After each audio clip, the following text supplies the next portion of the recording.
OTP क्यों नहीं आ रहा है, पासवर्ड क्यों नहीं बना पा रहे हैं, बच्चों की पॉलिसी क्यों नहीं कर पा रहे हैं, डीओबी यानी कि डेट ऑफ बर्थ 2006 पर क्यों अटक रही है। अब एलआईसी की मेडिक्लेम पॉलिसी आने वाली है क्या, एफपीआर कैसे डाउनलोड होगी एलआईसी आनंदा 2.0 से, और भी लेटेस्ट न्यूज और अपडेट्स, साथ ही मैंने उन सभी सवालों का जवाब दिया है जो आपने मुझसे कमेंट में पूछे हैं। सबसे पहली चीज, एलआईसी ने आनंदा 2.0 को ऑफिशियली लॉन्च कर दिया है सभी एलआईसी एजेंट्स, डीओ, सीएलआईए, एसबीए और सीओ के लिए। और अब आपको अपने कोड को एक्टिव कराने के लिए किसी भी अधिकारी से ना तो कुछ कहने की जरूरत है और ना ही ब्रांच में बोलने की जरूरत है एलआईसी आनंदा 2.0 से पॉलिसी को करने के लिए। अब आप एलआईसी आनंदा 2.0 की वेबसाइट esales.licindia.in पर लॉगिन कर सकते हैं ओटीपी और पासवर्ड दोनों ही तरीके से। जिन एलआईसी एजेंट्स का ओटीपी नहीं आ रहा था, जिनका पासवर्ड भी नहीं बन पा रहा था, इस वीडियो को देखने के बाद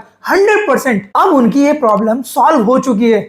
ओटीपी भी आएगा और पासवर्ड भी आराम से बन जाएगा। एलआईसी आनंदा 2.0 में लॉगिन करना, उसका पासवर्ड बनाना मैंने इस वीडियो में बताया हुआ है। अब बात करते हैं बच्चे की पॉलिसी करते वक्त आप जो डेट ऑफ बर्थ डालते हैं वो बच्चे की डालते हैं, वो भी उस जगह जहां पर प्रपोजर की डिटेल डालनी है। इसे आसानी से समझने के लिए मैं आपको सीधे दिखाता हूं। देखिए यहाँ पर कोई भी बच्चे वाला प्लान सेलेक्ट कर लीजिए। मैं यहाँ पर जीवन तरुण को सेलेक्ट कर रहा हूं। अब आप यहाँ पर ये देखिए कि लिखा हुआ है बेसिक डिटेल ऑफ प्रपोजर, मतलब ये हुआ कि इस पेज पर बच्चे की डिटेल्स नहीं आएंगी। अगर उसके फादर या मदर को या जिसको भी आप प्रपोजर बना रहे हैं, यहाँ पर उसी की डिटेल आपको लिखनी है। अब सबका सवाल ये था कि यहाँ पर डेट ऑफ बर्थ 2006 पर अटक गई है, आगे नहीं बढ़ रही है। वो इसीलिए नहीं बढ़ रही थी क्योंकि यहाँ पर डिटेल बच्चे की डालनी ही नहीं थी। देखिए 2006 से ऊपर का कोई भी ईयर यहाँ पर शो नहीं होगा, लेकिन नीचे जाए तो आप इजीली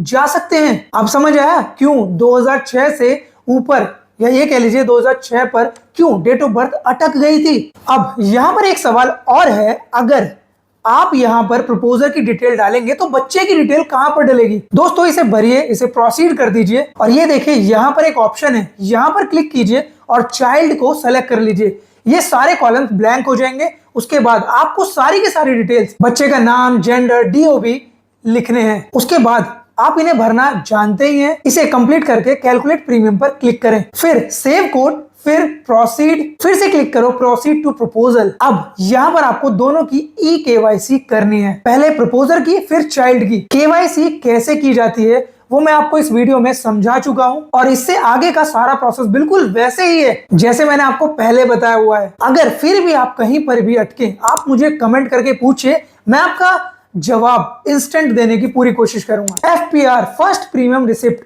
दोस्तों बहुत सारे एलआईसी एजेंट्स का ये सवाल था कि एलआईसी आनंदा 2.0 से हम एफपीआर को कैसे डाउनलोड करें। मैं आपको क्लियर कर दूं, एलआईसी आनंदा 2.0 में अभी तक ऐसा कोई भी ऑप्शन अवेलेबल नहीं है।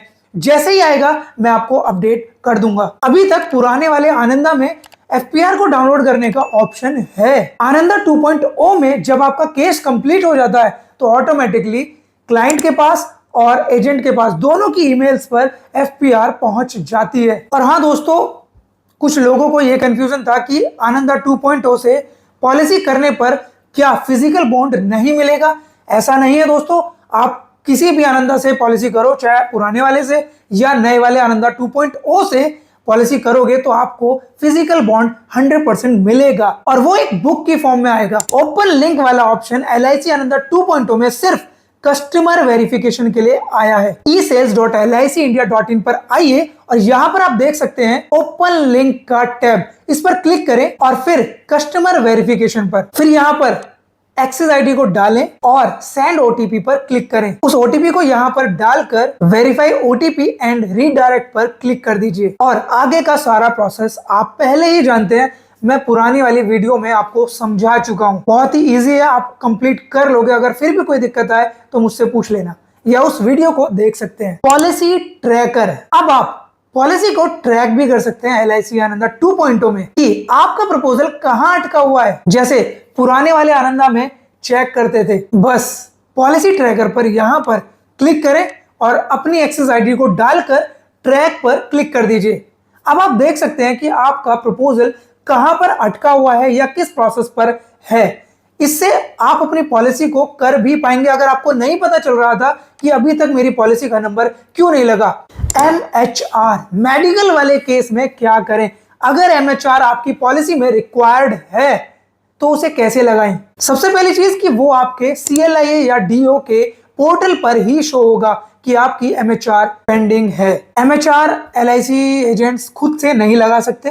पहले पुराने वाले धंधा में ऐसा पॉसिबल था कि वो अपना एक्सेस ID डाल के OTP लेकर उसे लगा देते थे, लेकिन यहां पर अभी तक ऐसा कोई ऑप्शन अवेलेबल नहीं है। लेकिन अपने DO या CLI के एजेंट पासवर्ड से लॉगिन करके MHR को लगाया जा सकता है। MHR को लगाने का प्रोसेस मैं इस वीडियो में बता चुका हूं, इसे एक बार देख लेना। दोस्तों, अगर आपको LIC आनंदा 2.0 से पॉलिसी करने में या किसी भी प्रोसेस पर कोई भी दिक्कत परेशानी आती है तो आप YouTube पर जाइए, वहां पर सर्च कीजिए LIC आनंदा 2.0 सीरीज। आपको ये प्लेलिस्ट मिल जाएगी। इसमें मैंने बेसिक से लेकर एडवांस लेवल तक का सब कुछ, जितने भी चीजें हो सकती थी, सब कुछ बताया हुआ है। इसे देखिए, आपकी हर एक समस्या का सॉल्यूशन है ये प्लेलिस्ट। और अगर आप पुराने वाले आनंदा से पॉलिसी करते हैं या करना चाहते हैं तो आप YouTube पर सर्च कीजिए LIC आनंदा सीरीज। आपको ये प्लेलिस्ट मिल जाएगी। इसमें मैंने शुरू से लेके एंड तक के सभी चीजें बताई हुई हैं और पॉलिसी को करते वक्त जितनी भी गलतियां हो सकती हैं या करते हैं वो सब का सॉल्यूशन मैंने पूरी की पूरी प्लेलिस्ट में बताया हुआ है। दोस्तों, अब आप LIC आनंदा 2.0 से BOC भी काट सकते हैं। आपको किसी भी LIC ऑफिस जाने की बिल्कुल भी जरूरत नहीं है। बस LIC आनंदा 2.0 में लॉगिन कीजिए। यहां पर ओपन लिंक वाले टैब में ओपन BOC का लिंक अवेलेबल है, उस पर क्लिक कीजिए और फिर आपने अपने क्लाइंट को जो भी पॉलिसी दी है उसके अकॉर्डिंग डिटेल को भर दीजिए।